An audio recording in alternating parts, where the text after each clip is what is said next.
from the prior meeting. We have a motion to approve the minutes. I'll make that. Second. Any discussion? All in favor? We have to do the flag. Sorry. Flag. Oh, I'm so sorry. It's okay. So sorry. Yeah. Oh, stand against the wall. We know where it is.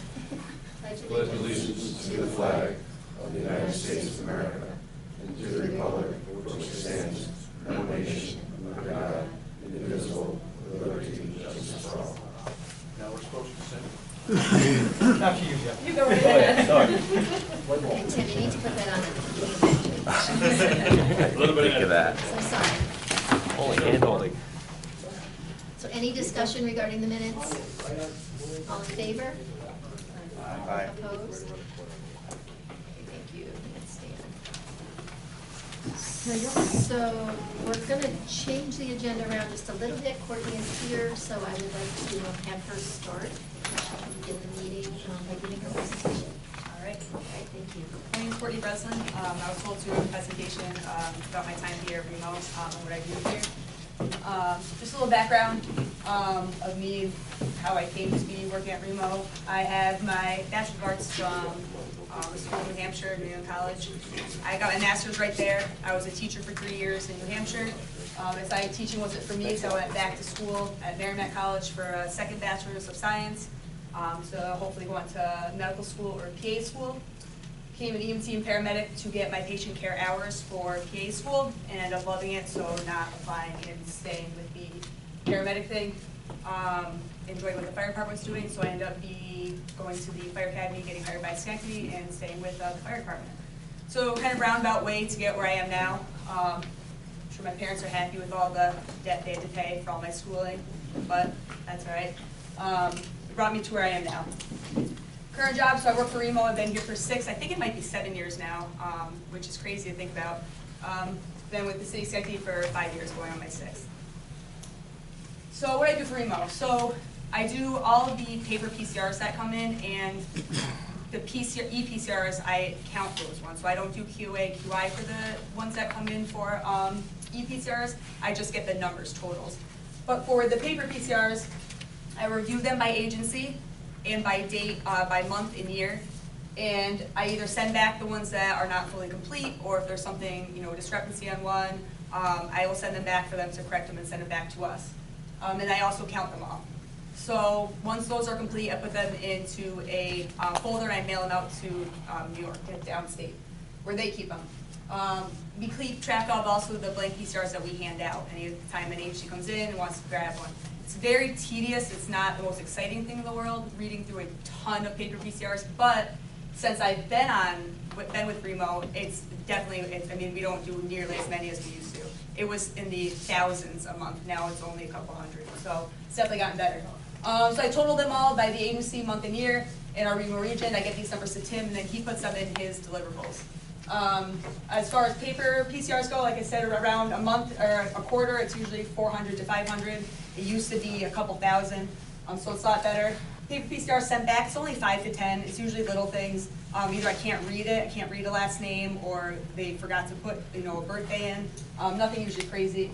Blank PCRs we hand out between 2,000 and 4,000, and ePCRs, what we count for is usually 24,000 or to 25,000. So that's a lot of obviously ePCRs that we get each quarter.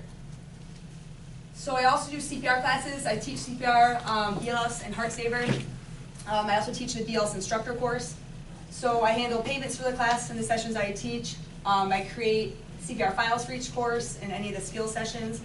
Skill sessions are really where somebody comes in, they've already taken the online portion, and they just need the hands-on portion. That takes about 25 to 30 minutes for each skill session. I create CPR cards for the classes I teach in the skill sessions, as well as cards for any of our Remo instructors that teach classes. They come in, they like cards given out. I also keep the Remo instructor files updated. They need a new instructor card, they need to recert their instructor card, anything like that. It's fun because I get to travel a lot too for this. I teach at dentist office, doctor's office, schools. maybe coaches. So it's fun to travel around to teach off of the Remo site. I do the BLS Narcan CME. This is for providers and lay personnel. Usually when I do the CME, it's probably, in the beginning it was a lot more EMS providers. Now it's probably about 50-50 between lay personnel that find on the DOH website, who either they've used, family member has used, friends, or they're just interested in it. It's probably about 50-50 between lay person coming and EMS providers. I teach the Narcan session for the EMT classes, so when they get to the Narcan portion of the EMT course, I come in and take that lesson over. I teach BLS and Narcan to the pharmacy students at Albany College of Pharmacy and Health Science. I even travel to go to them to teach that course. Teach BLS and Narcan to the Remo agencies that would like to apply to the Narcan administration program. So a lot of the volunteer fire departments that want to carry on their BLS rigs, they'll fill out the application, go through that process more with Deb Cuffs, but then I'll come in and go to their agency and go over the CME and go over Narcan administration with them, so that they can carry the drug. I do the check and inject session for the EMT course. So again, just like when they get to the Narcan section, they get to check into the epi section or check and inject, I come in and I do the lesson for that. And I assist with the agencies who would like to start that. So again, if a BLS agency, usually it's a volunteer fire department, they want to do the check and inject program, they'll do the application with Deb Cuffs, and then I'll go in and actually teach it with them. Remo IDs, so I make instructor IDs for any of our instructors, EMT student IDs, so each class they have to have an ID to do their ride time. We try to get their IDs out to them a little earlier than their ride time, so they're used to wearing them, and then they wear them for their actual ride time or hospital time. Paramedic IDs, once they get online, they get their tech number, we'll get them an ID. EMT IDs and the Remo physician IDs, we usually do that. I don't know, daily. We just gave Dr. Daly a couple of package of them last week, I think, and IDs for the staff at the local urgent care. The positive meaningful result certificates. So agencies will send in a PCR along with a front sheet of a positive impact on a patient. Usually it's a cardiac arrest reversal or respiratory arrest reversal is what we usually get. So we review those, and then we create a certificate for the members of an agency or a person. We've actually had people send them in for a physician who happened to be on scene somewhere and they had a arrest reversal on their way to work. So we get those as well. It's not always an agency. It could be police departments as well. If an agency feels that a police department had a powerful impact on CPR right away, we can get them out certificates. Once they're created, they're signed, and then we mail them out. Hey, can you stop there for a second? Sure. Buddy? So, one of the things that's wonderful is the good that we do for people, and the fact that we hand these out is spectacular. But can we keep copies of these here and post them here as well? We absolutely could. Yeah. And can we then report out these every month at the meeting so we know here what kinds of stuff is happening? Absolutely. Yeah. Yeah. Absolutely. Yeah, so there was, like we said, we got one, I think it was maybe last year, it could have been the year before, for, somebody had sent it in for Kevin Collins, so I guess the physician over at Albany who had went to, it was a trauma arrest on his way to work, so we sent him out one. So it'd be good for everyone to know that he, we did send him out one. I don't remember who sent us their initial report on it, but that was pretty cool because it was just not, it wasn't an agency, it wasn't, an EMS department, so. Yeah. Yeah, absolutely, we can do that. So the Albany College Pharmacy and Health Science Pharmacy interns come in. Usually it's during the summer or a break. They come in for a week. Usually we get 2 or 3 at a time. They do ride time with Colony EMS for one day. They each go separately. Usually we try to divvy up who has them during the week. So usually I take them for one day. Deb Cuffs will have them for a day. Tim usually has them for days. So we all have, they can see kind of what we do here at Remo. So when I have them, I show them kind of what we do with, cards, CPR instructors. If they need CPR, we'll give them a CPR course or first aid. We do the training for check and inject with them, and we do the Narcan training with them. And we review a lot of our documentation. For them, whenever time we have pharmacy interns, for whatever reason, they seem to, the biggest thing with their schooling, they find the most difficult, they say documentation. We have to document everything. Everything is documenting, which you can understand, obviously, being a pharmacist. Same with us for EMS providers. So we go over, we print some charts for them to read with obviously no HIPAA information, but they can kind of read how we do our charts, how we write charts, and how we document. And they always seem to enjoy that because we do a trauma, we'll try to give them a cardiac, we try to give them different charts that would be interesting for them to read. These pharmacy interns, like I said, have been, they come, during their breaks, but then I kind of got a relationship with a couple of the pharmacy interns who run a club there. So I've been going to their college every couple of months and teaching the Narcan to any of the students. The last 2 classes I had 60 in each class. So a lot of people are interested in it. It's something different. They get a little credit through their school to do it. So whatever points they have to get for doing things that are not in the classroom. So it seems to go really well, so I've continued to do that with them. Office coverage, so when Steve is out, if Steve is, has something else he's got to do, or he's sent to a meeting, he's sent to a meeting in Amsterdam, I try to come in and cover for him, or if he has a day off, or we both are just going to try to cover the office together because he's got things he has to do, and I can sit there and cover the front desk. So we greet who comes in, we answer the phone, we take EMT registrations, we take EMT payments, we create the CPR cards. That's usually when we try to catch up on our CPR cards because that's where they're done, is at that front desk. Update our CPR folders, update our instructor folders, check emails and return messages. We get a lot of our messages, we'll write out for each other so we know who's, who called for, left message for me or for Steve, vice versa. So it works well, I'll share, Steve and I kind of share that position when he's off. That's all I got for you. That's all she's got. Thank you, Brett.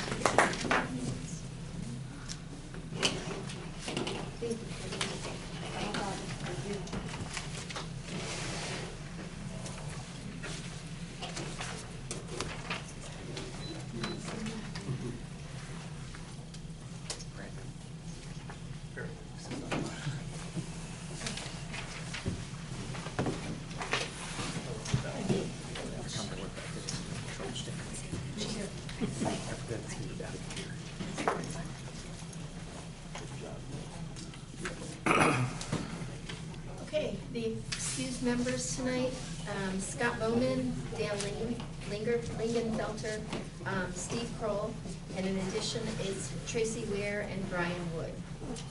All right, executive director's report, Tim? Okay. I'll touch on a few things, the first several bullet points anyways. Did everybody pick one of these up out there to save the date for the upcoming regional leadership seminar? Remo's been working, collaborating with Mountain Lakes and a couple other agencies to schedule one. It's going to happen. It's going to be early winter, late fall, November. We haven't nailed down the date, but it's probably going to be somewhere around Saratoga Springs area. That's where we're trying to find venues right now.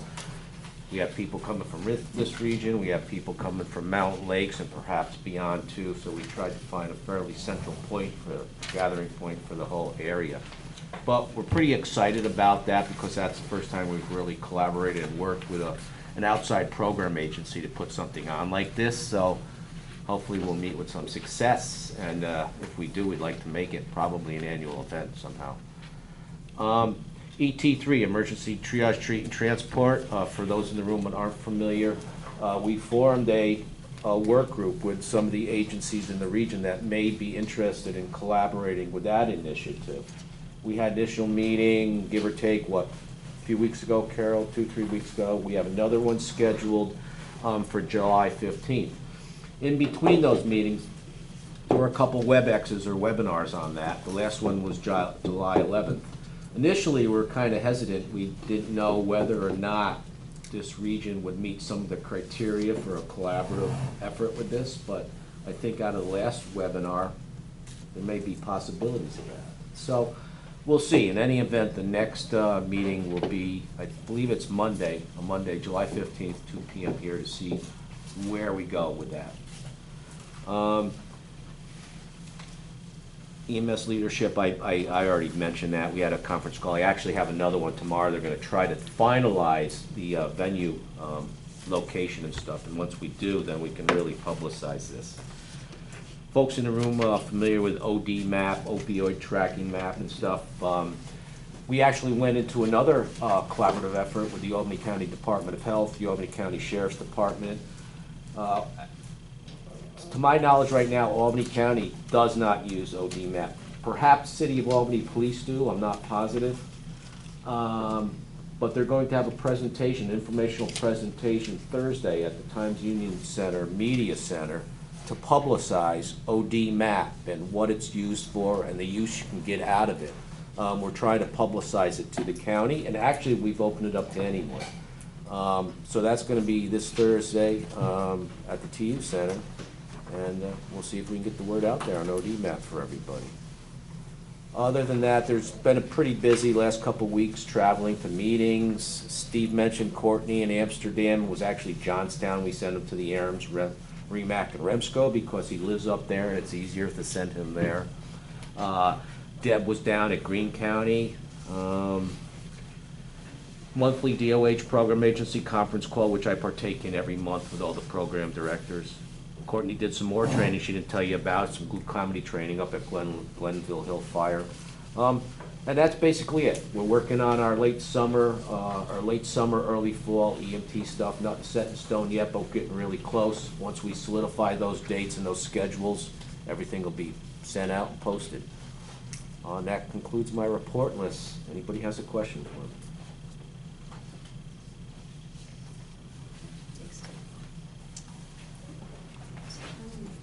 Are there any open issues for discussion?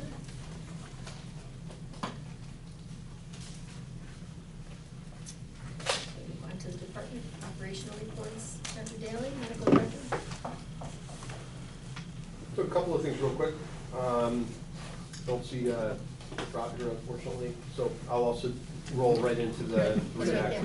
Okay, just stop. He's so skinny you're hiding behind the camera. That's so cool. That's so cool. So the biggest news that I have for you today is that we have a new CEO in waiting who will be taking over at Albany Med effective next April. Dr. Dennis McKenna has been selected by the board to come on board and be the Chief Operating Officer and or Chief Executive Officer and President of Albany Med. For those of you that don't know Dennis, he is an emergency physician.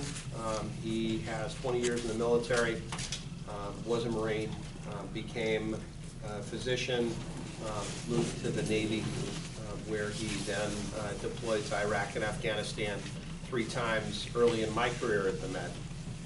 So I caught up with his life as he, in between deployments. I suspect that he is going to be an absolutely amazing leader for this institution. I'm extremely excited that he's going to come on board for us. It's going to mean a lot for the region because he is an incredibly cooperative guy and really recognizes the goal of the medical center and the academic and research components of our mission, as well as the systems that we remain a firm hub as part of. So I'm pretty excited today to announce that Dennis will be my new big boss. So it's going to be awesome. Other things that are important, we put in a grant request or a letter of intent for a grant request to the Northeastern Cerebrovascular Consortium with the hopes that we can get some money to study FAST-ED and the FAST-ED implementation process regionally. One of the things that has not been done in a truly operational process is to examine FAST-ED and see real time what that means for an NIH stroke scale in the hospital, and then ultimately what it means for large vessel occlusions and whether or not those large vessel occlusions get intervention. So it'd be really nice to be able to have that information and be able to see how that information impacts patient care. So I put that in with Rob and some other partners from St. Peter's, and let's see what comes of it. If so, I'll be back here to tell you a little bit more about that story. Other things, I haven't talked to Tim today, but we had explored the idea of using remoals.com as a part of the method of pushing out advisories to the region. I think that's going to be a really important thing for us to do because there has not been as complete compliance with the use of FAST-ED as we would like. for our stroke evaluations, and hopefully that's something we can get better at, because that will make a huge difference, absolutely huge difference. We did have one interesting case that I want to mention while I'm here that happened relatively recently, which is a kid that fell off the Helderberg escarpment. Normally we can't really talk about cases, but most of this has already made it into either social media or into the sheriff's press conference. But we did bring blood products to the scene to care for that patient. And that worked out very effectively in terms of the sheriff's department, response physicians, and then a transitional life net for that patient. It was a really interesting situation where Dr. Doingout thought to call us at the med so we could bring out those blood products in order to make that transition and care for this kid that needed them. And it worked out very well. And that is all I have now. Dr. McHugh, REMAC academic? Well, from the REMAC academic, we discussed having some data for the stroke. Also, sending a letter to the state for expired meds. So as a manufacturer submits data that their meds are good beyond the expiration date, then we can piggyback onto that and continue using the meds past the expiration dates. State police was approved to go to paramedic level, and other than that, there wasn't a heck of a lot at that meeting. Thank you. Treasurer report. PJ King. Okay. May 30th, still in a very good financial position. The biggest problem that we have right now is actually cash. Thank you to New York State. They have apparently no one there to be able to write a check, so that's the last story that I heard. Is that correct, Tim? Yeah. Nobody there to process vouchers. Exactly. So They're in. hence, Yep, that's we're on why a we waiting have, list. that's why we have operating surpluses. Luckily enough, we have surpluses that we can draw from.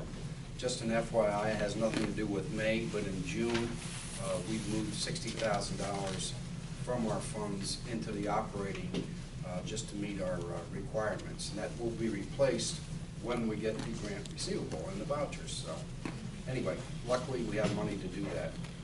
We continue to separate the training function from the regular operating account in hopes that we can use this to manage a little bit better. It takes a while. You have to remember it's like a spider's web, the way it was done before, and trying to get in and separate so we can categorize things moving forward. But we are making significant progress in that, and will do that. Of note is the fact that we brought in $136,000 so far in course fees, and our total budget is $184. So I feel confident that we will meet or exceed that.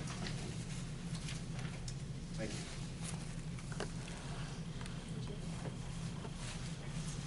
CON committee, Jim?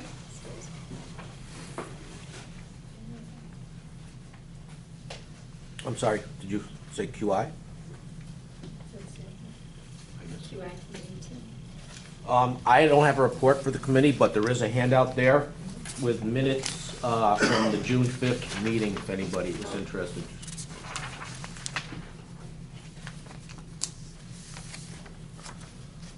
Any questions or discussion?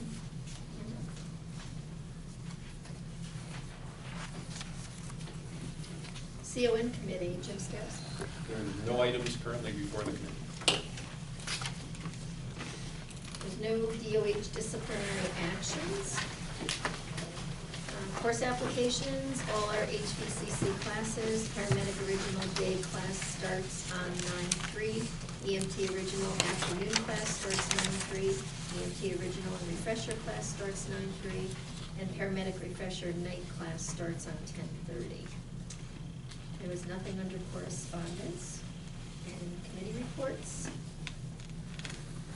All right, nurses committee, we are scheduled to meet on Thursday, this Thursday, the 27th. I did send out an email today just asking if anyone would be able to attend, so hopefully we'll get some takers. I was going to post it at Saratoga. I just want to make sure that people would attend, and if that's not a good time, that's a date that we had chosen at our last meeting, so most people were in agreement.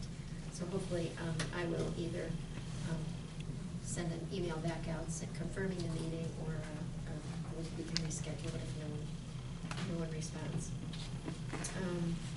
MCI, PJ? No report. Okay. Lynn is not here. She told Tim that she was gonna be late, but I'll hold that in case she comes. Nominating committee, no report yet? Okay, it's gonna be a quick meeting. Brian is not here, and Lois is not here either. Okay, county reports. Brian's not here. PJ Columbia. No report. Green County, anyone from Green County? Yeah, we have an active shooter tabletop on Wednesday. Rensselaer County? Report? Just one of my notes. Rensselaer County last week had their countywide OD map meeting, well attended. It included both EMS and fire. Just today, Rensselaer County has finally, after 6 months, appointed their new emergency services coordinator. So we'll see what happens going forward. We're just in the early stages of looking into BLS 12 leads for some of our ambulance services. I did listen to the PJ's Columbia County webinar last week or whatever. And as Les was reminding me, Rensselaer County has a new phone app that is very informative, and they can do push alerts when there's things going on. It has the ability to tell you what agencies are doing. It has names and addresses of all of the agencies in the county and so on and so forth. And it's called Prepare Rensselaer. It's got the county seal. So, Saratoga County? No report. Schenectady County? Schenectady County got a grant to upgrade its radio system, so that'll happen over the next 2 to 4 years. As they work to build that out, but allow the interoperability between neighboring Albany and Saratoga counties. So we're excited about that. Other than that, we didn't have a quorum at our last meeting, so there's nothing to report. All right, under new business.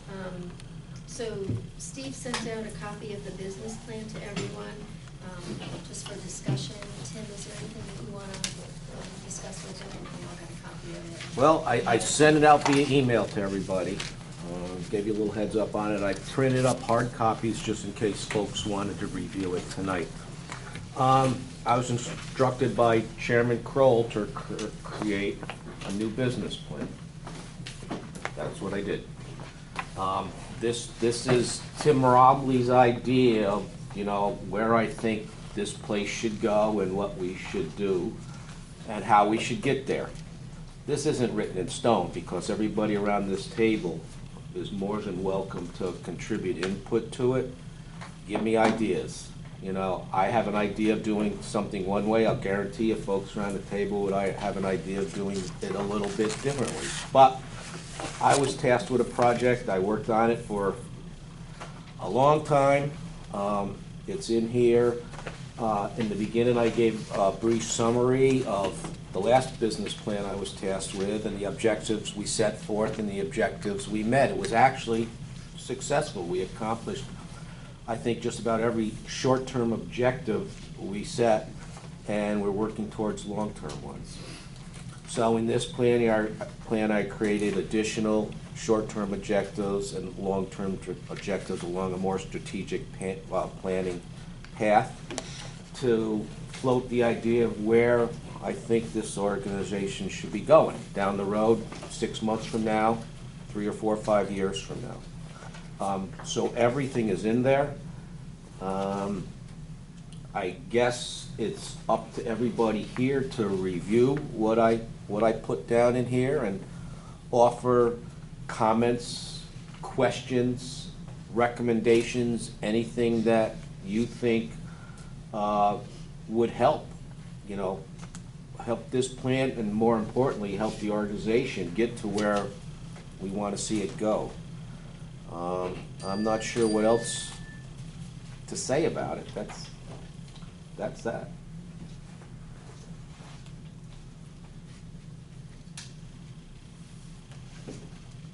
Does Does anyone have anything you would like to discuss? I tried to keep it relatively short. I tried to keep it, a lot of bullet points and stuff like that, instead of explaining, a lot of narrative and stuff, but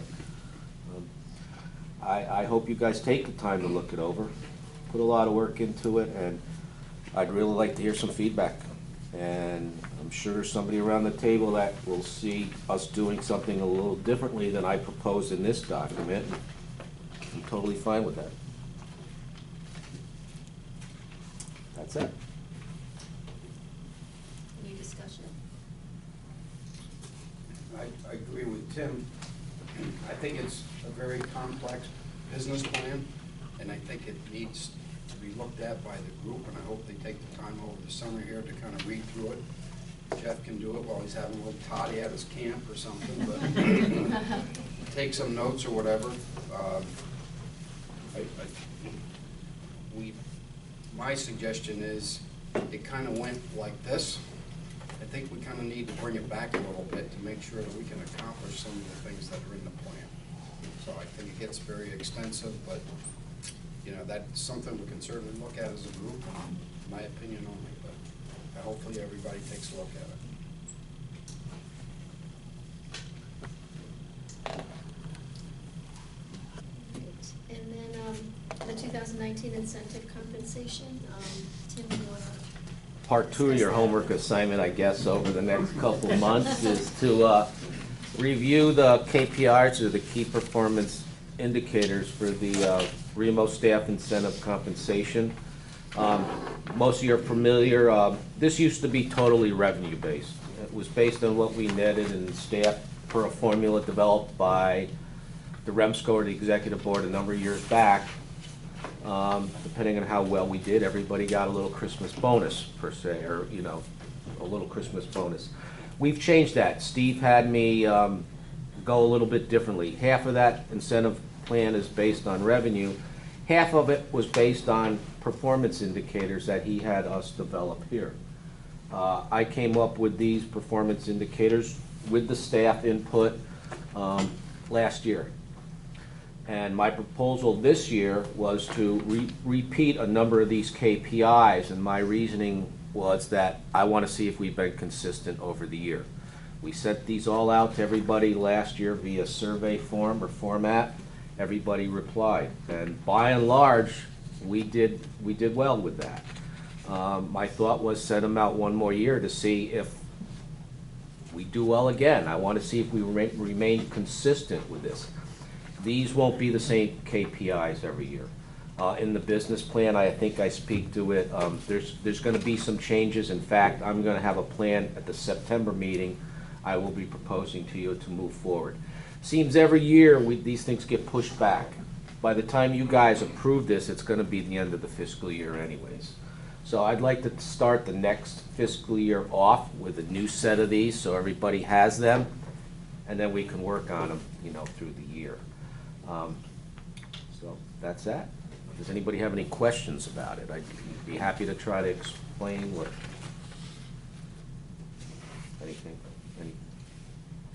So for this fiscal year, we're going to keep it the same as we had it, correct? Yes, but I believe it'll be subject to everybody's approval here. Initially, I thought this stuff was going to be voted on tonight, but I don't think everybody really had time to digest any of this or this, But I believe the September meeting, these as presented now, will be subject to this body's approval.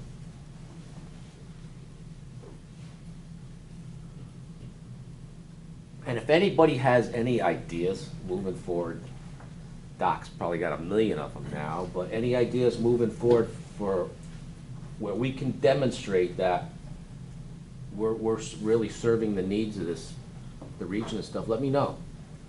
It's hard for me to sit down there and, think of these, because once again, I'm sure there's probably something out there that's a lot better than one of these.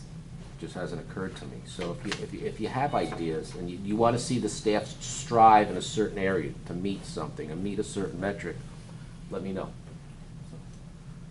That's all I have. Any questions? Okay. Anything else under old business?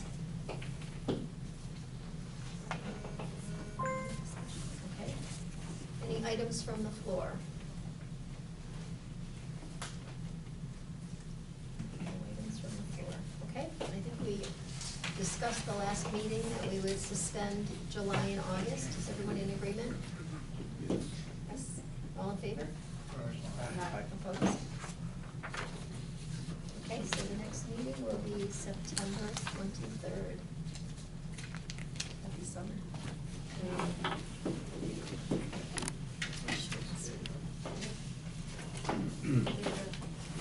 Good. Motion to adjourn.